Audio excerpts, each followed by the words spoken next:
Nu väcker vi en björn som sover. Du är ledsen. Ja, nu väcker vi på i sovmorgon, säger de. Mitt på långfredagen. Klockan är ju 10 nu. Nu har du sovit sedan 10 igår kväll. 12 timmar hemma. Hej. God morgon. God morgon.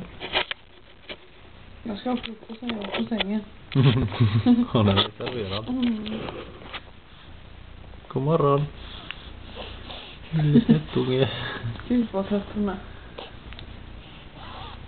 Ja.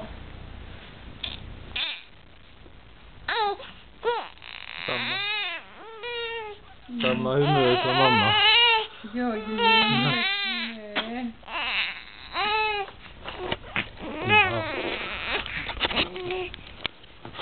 Hej goingar.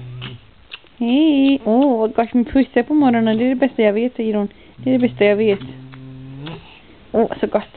Ska du öppna ögonen då? Eller ska du ha tuttarna med en gång? Jag ska ha mjölk, säger hon, och inget annat. Ja, gumman.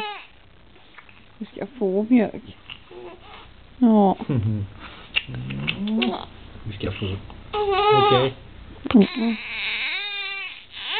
Jag tänker inte öppna ögonen för jag ska få mjölk där. Jag tror inte det. Okej, vi hörs. Hej hej.